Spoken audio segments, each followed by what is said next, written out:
Hi guys! So for today's video nga, ang pag-uusapan natin ay tungkol sa overdue. At overdue nga about sa may Supreme Money / SM Basic na utangan online. At kung napanood nyo yung video ko dito last time, about sa kanila na hindi nga ako na-aprobahan at nagpapaload nga to kahit na hindi mo i-download yung kanilang application. Nga lang, akala ko dyan sa may video ko na yan is hindi ako na-aprobahan.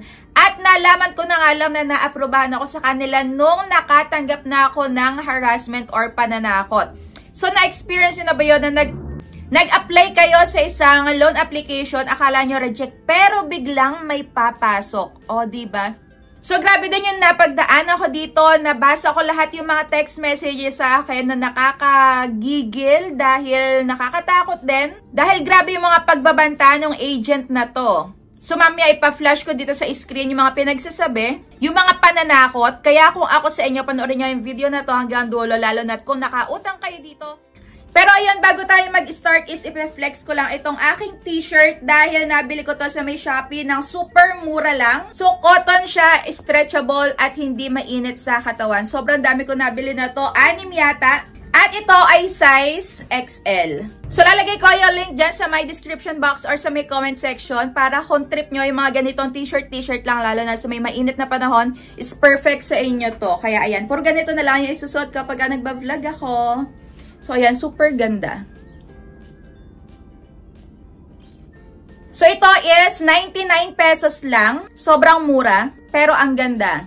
So, ayun na nga, balik na tayo dito sa may pag-uusapan natin. So, ayun, dito sa may Supreme Money nga, ito yung mga pinagte-text sa akin. So, ayun, babasahin ko din sa inyo. So, nung una nga ay puro reminder lang. Siguro mga 2-3 text. And nung binilang ko nga, nung nalaman ko na ito pala ay si Supreme Money, 6 days pa lang, ganito na yung ginagawa sa akin, nagbabanta na. So, nag-reply nga ako dahil hindi ko alam kung anong OLA yon at wala silang sinasabi kung anong loan app sila. Kaya sabi ko, anong loan app, anong loan po ito? At nag-reply naman, hindi baka register number mo sa amin. So, sino ho sila?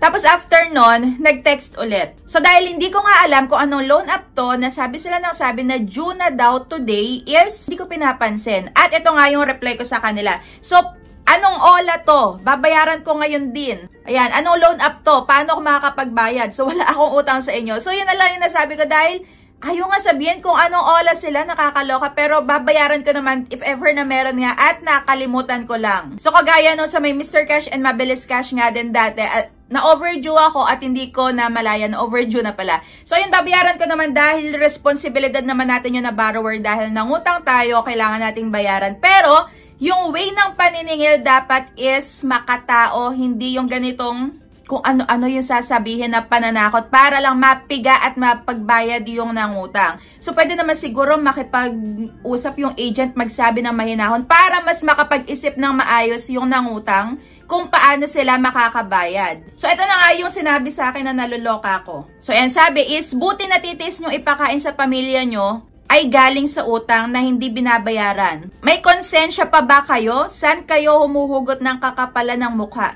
Sa murang halaga, handa kayong ipahiya ang sarili? Ganyan na ba kababa ang tingin niyo sa sarili nyo? May mga tao pa palang ganyan. Di man kayo ang magbayad, makakarma din kayo. Kayo kaya mga agent, hindi ba kayo makakarma sa mga ginagawa nyong pananakot sa mga nangungutang? Dahil kaya nga nangutang dahil kapos. Tapos lalo nyo pang gigiitin sa may mga pananakot nyo. Paano makakapag-isip yan ng way kung paano makakakuha ng pambayad kung ganyan pa yung ite-text nyo? So yun, continue. Napakinabangan nyo naman yung pera tapos hindi nyo babayaran. Good luck sa valid IDs nyo po. May po pa, no?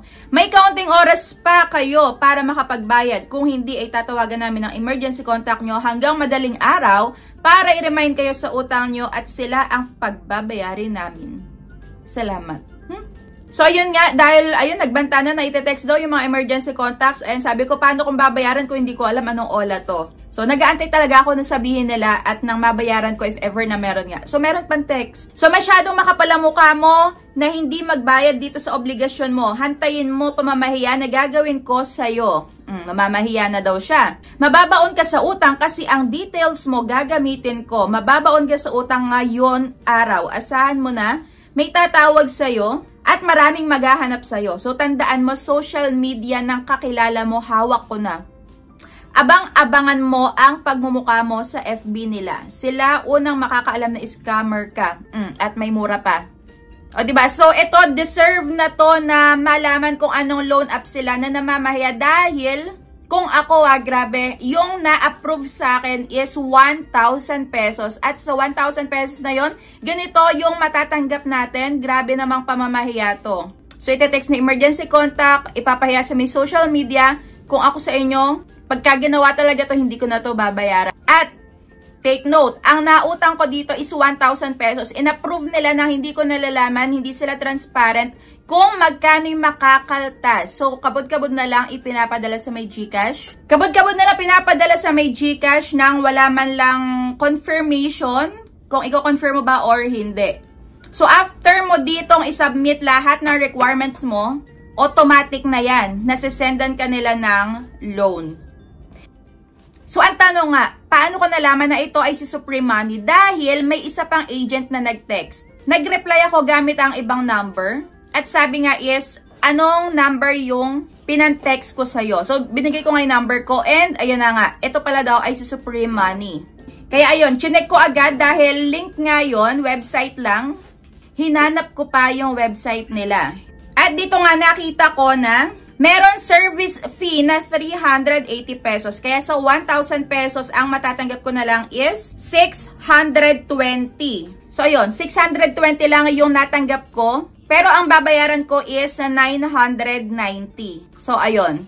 For 6 days. Sa loob ng 6 days. So, ayun na nga. In short, grabing mangharas itong si Supreme Money. Kung ako sa inyo ay wag na wag niyong papatusin to dahil pagka tinry nyo to, mahihirapan lang kayo. Lalo na kung first time user tapos ganito agad yung ma-experience nyo, matotrauma kayo agad for sure. At kung ako sa inyo, pag gano'n pinahiya kayo is wag nyo nang bayaran dahil sa 1,000 pesos, gano'n yung gagawin sa inyo, ipopost, ipapahiya. Ay nako, ewan ko na lang sa may ganitong agent na nakakatulog araw-araw nang may ginaganyan silang mga tao. Grabe, diba? So, yun, sharing my experience about dito sa may Supreme Money. At eto pa nga.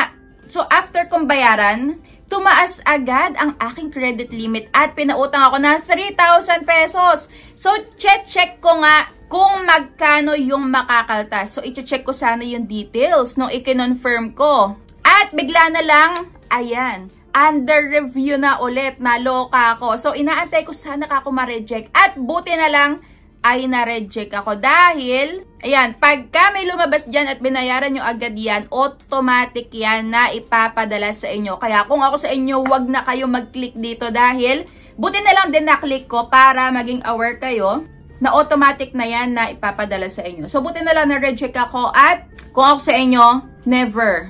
Huwag kayong magta-try sa ganitong ola dahil sasakit ang ulo nyo. At pag sumakit yung ulo nyo, ayan, bumili na din kayo na tong Therapafe. Kasi eto nga yung ginamit ko at gamit na gamit, pangalawa na tong bili ko. So, ito ay para siyang katingko na masarap amuyin, nakaka-relax. At pagka may makatikati sa inyo, pwede nyo tong gamitin.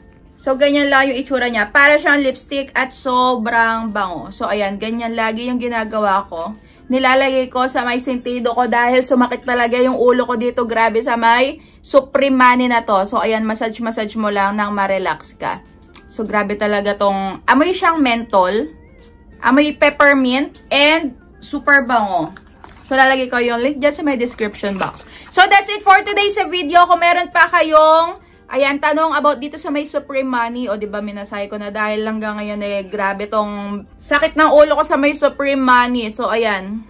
Kung may tanong pa kayo, kung may na-experience din kayo about dito sa may Supreme Money, is comment down below para maging aware nga din ang mga magta-try. O, diba, ang bango. So, ayan lang. Thank you for watching and see you on my next vlog. Bye!